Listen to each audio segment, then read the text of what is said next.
खुशी। गगन अपनी पत्नी का प्रसव करवाने अस्पताल गया था। उनका पहला बच्चा आने वाला था। जब गगन ने घर फोन किया कि बेटी हुई है, तो उसकी माँ और बाबूजी मायूस हो गए। बाबूजी ने बिना बात किए फोन रख दिया।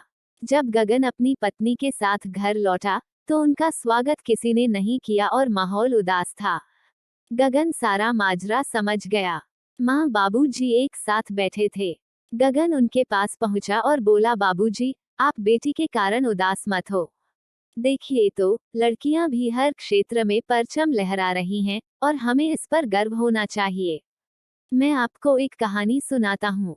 गगन कुर्सी पर बैठता हुआ बोला, एक राजा का एक बेटा था, और उसके मंत्री की 3 बेटियां।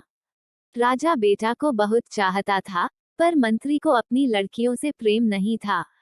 काफी सालों बाद मंत्री के दरवाजे पर एक घुड़सवार रुका। मंत्री उसे अंदर ले गए। वह नकाब पहने था। जब उसने नकाब उतारा तो मंत्री भौंचक्का रह गया।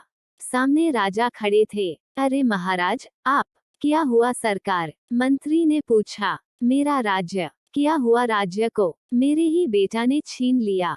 राजा ने सिर झुकाकर लज्जा भाव में बताया। इतनी कहानी सुनाकर गगन बोला, अगर ऐसा हमारा बेटा हुआ होता तो। बाबूजी तभी बोल पड़े, लेकिन बेटा, बिटिया की शादी के लिए भी। अरे बाबूजी, मैंने इतना कमाया है, कुछ हिस्सा बेटी को दे दूंगा तो कौन सा गलत होगा, और फिर कन्यादान तो सभी दानों में श्रेष्ठ होता है। सभी वेद पुराणों में लिखा है। तब तो बेटी के जन्म पर खुशियां मनाई जानी चाहिए। माँ भी खुश होकर बोल उठी। इतना सुन सभी लोग खुश हो गए।